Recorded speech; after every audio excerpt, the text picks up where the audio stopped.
আজ 5ই ফেব্রুয়ারি 2026। একটা না একটা কিছু বড় ঘোষণা রাজ্য সরকারের কাছ থেকে হতেই চলেছে। সেটা সরকারি কর্মচারীদের জন্যই হোক, সাধারণ মধ্যবিত্তর জন্যই হোক, বা লক্ষ্মীর ভাণ্ডার প্রকল্পে মা বোনেদের জন্যই হোক। বর্তমানে আপনারা এই দিনটিকে প্রত্যেকে জানেন। 5ই ফেব্রুয়ারি 2026 বৃহস্পতিবার। আজকের দিনে দাঁড়িয়েই বাংলার যে সমস্ত সাধারণ মানুষ থেকে শুরু করে সরকারি চাকরিজীবী রয়েছেন, প্রত্যেকেই কিন্তু তাকিয়ে রয়েছেন রাজ্য সরকারের দিকে। কারণ আজকেই সরাসরি বিধানসভাতে বাজেট অধিবেশন রয়েছে, অর্থাৎ পশ্চিমবঙ্গ সরকারের বাজেট রয়েছে 2026 সালে। এই 5ই ফেব্রুয়ারি বাজেটকে কিন্তু যে ভোটের আগে একটা বিরাট অঙ্ক দেখছেন প্রত্যেকেই, সেটা সাধারণ মানুষ কিংবা রাজনৈতিক মহল। বর্তমানে লক্ষ্মীর ভাণ্ডার প্রকল্পে মা বোনেদের জন্য এক বিরাট আপডেট। কারণ আজকের ডেটেই আপনাদের জন্য বাড়তে পারে লক্ষ্মীর ভাণ্ডার প্রকল্পের টাকা, বা হতে পারে কিছু বড় ঘোষণা সাধারণ বা মধ্যবিত্তদের জন্য। বাজেট আসলে আমাদের মনে একটা কথা অবশ্যই আসে, যে আমাদের বেনিফিটেড কি, আমরা কি পেতে চলেছি এই বাজেট থেকে। এটা কিন্তু প্রত্যেকেরই মনের প্রশ্ন। কিন্তু দেখা যাচ্ছে বাজেট শেষে যে সাধারণ মধ্যবিত্তদের জন্য কিছুই কিন্তু শেষে হচ্ছে না বা হলো না। সেক্ষেত্রে আপনারা কিন্তু মন খারাপ করেন, কিংবা এই যে বাজেট ঘোষণা হয়ে যাওয়ার পরে কিন্তু আপনাদের জন্য যখন কিছু না থাকে, তখন আপনারা কিন্তু একদমই ভালো থাকেন না। সেক্ষেত্রে এবার রাজ্য সরকারের বাজেট, এই বাজেটে কি কি ঘোষণা হতে চলেছে মহিলাদের জন্য, লক্ষ্মীর ভাণ্ডার প্রকল্পের জন্য, সাধারণের জন্য, কিংবা স্কুল পড়ুয়াদের জন্য, বা আরও বিভিন্ন, অর্থাৎ পশ্চিমবঙ্গের সাধারণ থেকে শুরু করে খেটে খাওয়া মানুষদের থেকে শুরু করে চাকরিজীবী প্রত্যেকেই তাকিয়ে রয়েছেন রাজ্য সরকারের এই বাজেটের দিকে। এবং সেই বাজেট প্রকাশ হতে চলেছে আজকে, অর্থাৎ অন্তর্বর্তী বাজেটে কি বলা হচ্ছে, কি হবে আগামীতে, সমস্ত কিছু ঘোষণা যে হতে চলেছে সেটা নিয়েই আনন্দিত অনেকেই। তবে বাজেট পেশের পর আমরা কতটা আনন্দিত তা কিন্তু খুব স্পষ্ট বোঝা যাবে আজকে দুপুরেই। কারণ বাজেট যখনই অধিবেশন শুরু হয়ে যাওয়ার পরে, রাজ্যপালের ভাষণের পর যখন এই বাজেট প্রকাশ করবেন বা পেশ করবেন যে অর্থমন্ত্রী, অর্থাৎ রাজ্য সরকারের অর্থ প্রতিমন্ত্রী চন্দ্রিমা ভট্টাচার্য, তখনই কিন্তু আমরা স্পষ্ট জানতে পারবো না লক্ষ্মীর ভাণ্ডার বৃদ্ধি হচ্ছে, না ভাতা প্রকল্পের টাকা বৃদ্ধি হচ্ছে, না এই প্রকল্পের সাধারণদের জন্য কোনো ঘোষণা হচ্ছে। সমস্ত আপডেটস কিন্তু আমরা তখনই জানতে পারবো যখন বাজেটটা পেশ হয়ে যাবে, অর্থাৎ অন্তর্বর্তী বাজেট যে বিধানসভায় পেশ হবে তারপরে। এবার আমরা চলে আসি লক্ষ্মীর ভাণ্ডার প্রকল্পের কিছু গুরুত্বপূর্ণ আপডেটস নিয়ে। আজকে তো বাজেট, সেক্ষেত্রে কি লক্ষ্মীর ভাণ্ডার প্রকল্পের টাকা পরবর্তী মাস বা মার্চ এপ্রিল থেকে কিন্তু এবার বৃদ্ধি কি হতে পারে? হ্যাঁ, দেখুন, রাজনৈতিক মহলে একটা কিন্তু এর চাপ রয়েইছে। কারণ বিগত দিনে আমরা দেখেছি ভোটের আগেই কিন্তু লক্ষ্মীর ভাণ্ডার প্রকল্পের ঘোষণা হয়েছিল, টাকাও বেড়েছে, এবং তার সাথে কিন্তু একটা বড় ভোট ব্যাংকের অঙ্কও দেখছেন তৃণমূল কংগ্রেস। অর্থাৎ এটা রাজনৈতিক ভিডিও না, তবুও এই যে আপনাদের সবারই একটা মনের যে প্রশ্ন, সেই প্রশ্নকে তুলে ধরবার জন্যই আমাদের এই বক্তব্যটি। এবং এই সরাসরি যে খবরটি আপনারা দেখতে পাচ্ছেন, সেইখানে আমরা স্পষ্ট জানাতে চাই এটি কোনো রাজনৈতিক ভিডিও না, আপনাদের সুবিধার্থে একটি আপডেটস। আজকে যেহেতু বাজেট অধিবেশন, সেক্ষেত্রে রাজনৈতিক মহলের একত্রিত দাবি কিন্তু একটাই, যে এবার লক্ষ্মীর ভাণ্ডার প্রকল্পের টাকা কিন্তু মনে হয় বাড়তে চলেছে। কারণ জানেন 2026 সালের এই বাজেটটা কিন্তু শেষ, বিধানসভার আগে একটা বাজেট পেয়েছে রাজ্য সরকার।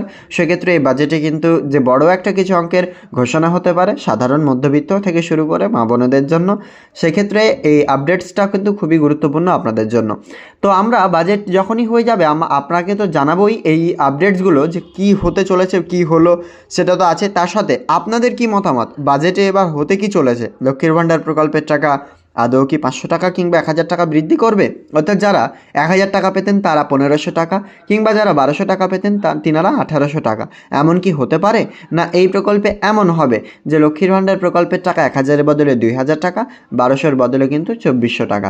এমন যদি হয়, সেক্ষেত্রে আপনারা কমেন্ট সেকশনে জানাবেন আপনাদের মতামত। এটা যে হয়েই যাবে এমন কোনো কথা নাই। 5ই ফেব্রুয়ারি রাজ্য বাজেট পেশ রয়েছে, লক্ষ্মীর ভাণ্ডার সহ একাধিক জনমুখী প্রকল্পের অর্থ বৃদ্ধির ঘোষণা কিন্তু হতে পারে, এটাই আশা করে রয়েছেন সাধারণ মানুষ। তবে এবার কি করছেন অর্থ প্রতিমন্ত্রী চন্দ্রিমা ভট্টাচার্য কিংবা রাজ্য সরকার, সেক্ষেত্রে আমরা স্পষ্ট জানতে পারবো। এবার চলে আসি কৃষকদের কথা। আপনারা জানেন কৃষক বন্ধু প্রকল্প এবং বাংলা শস্য বীমা প্রকল্প, উভয় প্রকল্পের মাধ্যমে উপভোক্তাদেরকে আর্থিক সাহায্য করে থাকে। তবে একটা প্রকল্প কৃষক বন্ধু শুধুমাত্র রাজ্য সরকারের, যেখানে কিন্তু একত্রিতভাবে 1 কোটিরও বেশি, অর্থাৎ প্রায় 1,30,00,000 কিংবা 20 লক্ষ ধরে দিচ্ছে সামথিং, এতজন উপভোক্তাকে রাজ্য সরকার নিজস্ব তহবিল থেকে আর্থিক সাহায্য করে থাকেন, অর্থাৎ কৃষি খাতে ব্যয় করবার জন্য তিনাদেরকে আর্থিক সাহায্য করে থাকে।